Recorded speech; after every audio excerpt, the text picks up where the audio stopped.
Vamos lá então para a aula de ensino religioso sobre as ordens religiosas cristãs. Peguem aí o material no seu caderno, né? Para acompanhar, facilitar, né? Então, as ordens religiosas cristãs, como é que elas funcionavam? Então, elas podiam ser formadas por homens, que eram chamados de frades, ou monges, ou abades, ou por mulheres, as freiras. Tá? Em sua maioria, as ordens religiosas elas não participam da hierarquia da Igreja Católica, não participam da administração da Igreja. Quem que participa da administração da Igreja? O padre, o bispo, o arcebispo, o cardeal e o administrador maior, que é o Papa, certo? Acima de todos esses, o Papa, né? Essa é a ordem aqui. O Papa, o cardeal, o arcebispo, o bispo, para daí o padre na sua diocese. Tá? É assim que funciona a organização da Igreja Católica. E por que os monges aí, as freiras, elas não participam dessa organização? Porque esse pessoal não é ordenado sacerdote. No geral, eles não vão lá para a escolinha de virar padre lá, eles não fazem o seminário e eles não são ordenados, então, no sacerdócio. Esse é um pessoal independente. E cada uma das organizações, sobre as quais vocês vão estar fazendo os trabalhos aí, tem uma hierarquia própria, tem um chefe maior, certo? Que organiza as atividades daquela ordem. E cada uma dessas ordens vai ter alguns objetivos específicos, né? Algumas vão se excluir da sociedade e esse é o objetivo deles. Outros, como os jesuítas, por exemplo, vão trabalhar para cristianizar, para catequizar populações que não são cristãs e assim por diante. Cada ordem vai ter os seus objetivos. Isso vocês vão ter que pesquisar lá nos trabalhos, tá? As ordens elas vão surgir ao longo de toda a Idade Média, então em vários períodos diferentes vão surgir ordens diferentes e os objetivos geralmente estão ligados a viver segundo o Evangelho, segundo a Bíblia, e especificamente a vida de Cristo, né, o Evangelho, e a cristianização das populações, em alguns casos com programas oficiais de catequização, como foi o caso dos jesuítas. Os jesuítas, apesar de ter um grupo que vai pesquisar sobre ele, mais adiante eu pretendo fazer uma aula só sobre os jesuítas, porque eles são muito importantes para entender um pouco da história do Brasil, tá? Da nossa história aí. Eles tiveram um papel importante aí na fundação do Brasil, como nós conhecemos hoje. Tá? Então, sobre os jesuítas a gente vai ouvir de novo. E esse viver segundo o Evangelho, o que era? Então, os membros das ordens faziam votos de pobreza, de obediência e de castidade. Eles não tinham filhos, tá? Os membros das ordens religiosas eles faziam um voto de não ter filhos. Eles juravam que não iam ter filhos. E esses votos eles eram feitos com base na vida dos evangelizadores, dos apóstolos bíblicos, tá? Aqueles que seguiam Jesus Cristo, né? Que eles viviam de maneira pobre, certo? E o objetivo deles era viver para Deus, né? Adorar a Deus e, se possível, cristianizar outras populações. Então essas ordens religiosas vão tentar ter uma vida mais próxima disso, porque alguns desses fundadores dessas ordens, eles vão dizer que a Igreja Católica estava se tornando muito rica, por exemplo, e estava se distanciando muito daqueles valores que Cristo tinha pregado lá na época em que ele viveu, né? Os valores que tinham na Bíblia. Então, para se aproximar aqueles valores que Cristo pregou, da caridade, por exemplo, da pobreza, esse pessoal vai se isolar da sociedade, vai viver à parte, vai viver lá nos mosteiros. Tá? A ideia deles era viver mais próxima desses ensinamentos de Jesus Cristo. Quais ensinamentos? Aí vocês vão ter que ler a Bíblia. A rotina de um mosteiro ele consistia da seguinte forma: oração, eles rezavam bastante, prestavam auxílio aos pobres e aos doentes, naquela ideia de caridade, né, tem que ajudar, e trabalhavam bastante também. Tá? Geralmente era assim. Uma lá que eu cheguei a dar uma olhadinha. Era tipo, de manhã eles acordavam e iam fazer as orações ainda em jejum. Então antes de tomar café eles oravam. Aí tomavam café e iam trabalhar. Que trabalhos que eles realizavam? Bom, esses mosteiros eles eram autossuficientes. O que isso quer dizer? Quer dizer que se tivesse que construir um quarto novo, eram os monges que construíam. Caiu lá um telhado. Eram os monges que reformavam. Eram eles que produziam o próprio alimento. Então tinham alguns que realizavam a agricultura, certo? Cuidavam da lavoura, da horta. Tinham outros que cuidavam de animais. Tinham outros que cuidavam especificamente de marcenaria. Tinha que fazer uma mesa, quebrou uma cadeira, eram esses que iam lá fazer. Então tudo que acontecia dentro do mosteiro eram os próprios monges que faziam, tá? E além disso, eles também cuidavam dos doentes e cuidavam dos pobres. Uma curiosidade aí, uma pessoa que precisasse, por exemplo, estava um viajante, certo? Ele não tinha dinheiro para parar num hotel, por exemplo. Ele pedia asilo num desses mosteiros e os monges acolhiam ele.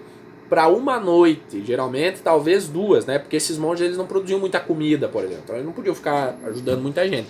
Mas sempre que produziam a mais, eles dividiam, eles partilhavam com aqueles que não tinham, tá? Naquela ideia... Eita, cabelo aí.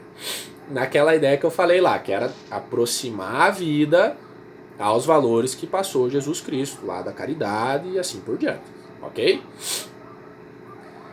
Os mosteiros e abadias também foram, durante a Idade Média, os lugares de preservação da cultura greco-romana, aquela que vai ser revivida lá com o Renascimento.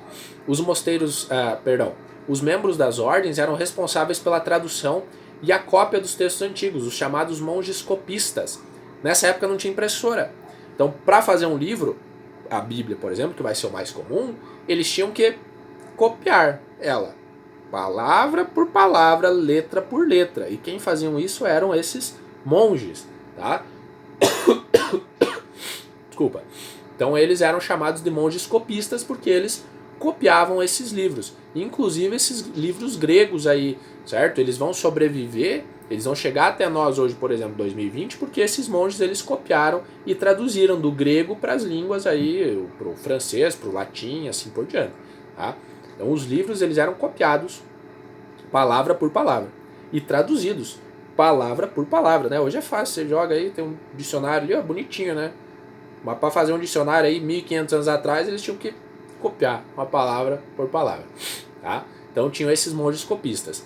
Além disso, era basicamente apenas nos mosteiros que funcionavam as escolas medievais, tá? Então, escola, que hoje é obrigatório, público obrigatório, sei que lá, muitas delas vão estar ligadas a esses mosteiros aqui. Eram ali que as pessoas estudavam o latim, estudavam o grego, estudavam retórica, estudavam várias outras coisas. Tá? E isso leva em consideração aquela ideia de que era a igreja que tinha o monopólio do conhecimento. Então era a igreja que escolhia o que as pessoas podiam e o que elas não podiam estudar. Tá? Para que eles não pensassem em qualquer coisa aí. Então, só sobre essas ordens religiosas, o destaque que eu quero fazer para vocês é essa ideia de viver segundo o Evangelho.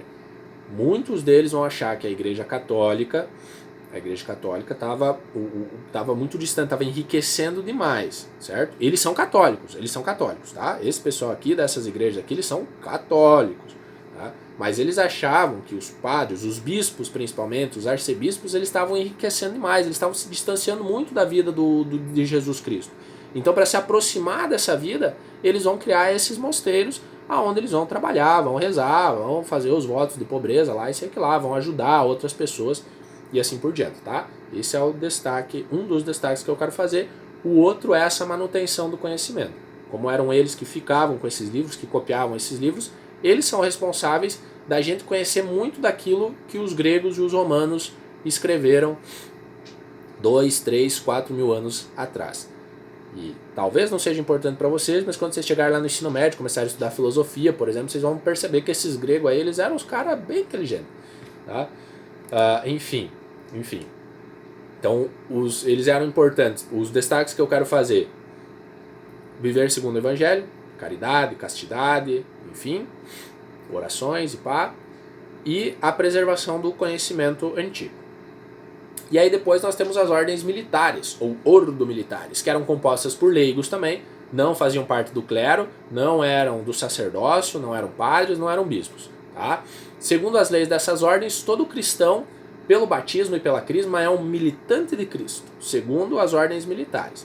Assim, essas ordens elas eram organizadas para lutar em defesa da fé. Literalmente, pegar em armas e lutar em defesa da fé. Foi no período das cruzadas que surgiram as ordens militares. Tá? Aos 3 votos das ordens religiosas, obediência, pobreza e castidade, as ordens militares acrescentaram um quarto: dedicar-se inteiramente à guerra contra os fiéis. os infiéis, perdão, aos infiéis, a guerra contra os infiéis, aqueles que não acreditavam no Deus católico. Esses monges guerreiros formavam um exército permanente, prontos para lutar contra aqueles que não seguiam a religião cristã. Então eles eram profissionais da guerra e eles lutavam em defesa da fé cristã. Com o tempo, essas ordens conquistaram grande prestígio e poder na sociedade medieval, eles enriqueceram bastante. Os próprios membros, que em geral faziam parte da nobreza medieval, então da elite, eles, além de outros benfeitores, faziam doações para essas ordens. Por quê? Ao contrário das outras ordens cristãs, daquelas que a gente estava falando antes, esse pessoal aqui se dedicava inteiramente para a guerra. E a guerra não produz comida, não é mesmo? Você não planta um alface atacando outra pessoa, né? Tem que cultivar, eles têm que cuidar daquele alface ali, para você poder comer ele depois. Então, como eles se dedicavam inteiramente à guerra, eles tinham que comprar essas coisas, eles tinham que se manter com dinheiro. Enquanto as outras ordens não precisavam tanto de dinheiro, porque eles produziam tudo o que eles precisavam, tudo aquilo que eles necessitavam, esse pessoal aqui das ordens militares, eles precisavam comprar. Então eles precisavam ser mantidos com doações. Tá? Além de financiar as atividades militares, as doações também eram usadas para a construção de escolas, universidades, templos religiosos, entre outros projetos arquitetônicos. Quando sobrava, daí eles construíam outras coisas porque também faziam votos lá de caridade, certo? De ajudar o próximo. Tá? Apesar deles ajudar o próximo de uma maneira bem mais sangrenta, né? Não parece muito certo isso, mas né? Vai saber. Eles também ajudavam as outras pessoas. A riqueza das ordens também acabou por protagonizar o seu declínio. Por serem tão ricas, elas atraíram muitos inimigos. Surgiram disputas entre as ordens, uma não gostava da outra. Tá? E além disso, também tiveram reis que desejaram a fortuna dessas ordens, como o rei da França, o Felipe IV, que abriu processos para acabar com a Ordem dos Templários, a maior e a mais poderosa, e confiscar as suas riquezas.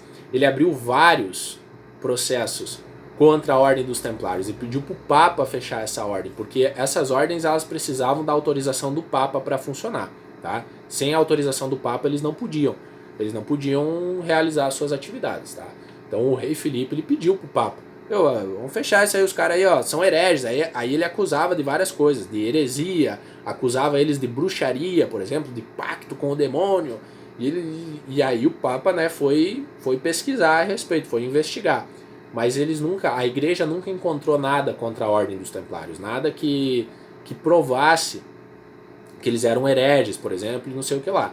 Mas o rei Filipe IV aí, ele não se deu por satisfeito e ele mesmo foi atrás de fechar as ordens. E aí muitos desses templários foram perseguidos e assassinados a mando do Filipe IV, que eventualmente acabou ficando com as suas riquezas. Tá? Apesar do seu declínio, algumas dessas ordens elas continuam existindo até hoje, como a Ordem de Malta e a Ordem dos Teutônicos, com objetivos bem parecidos. A Ordem de Malta, por exemplo, hoje ela forma enfermeiros e médicos e manda para regiões onde é necessário.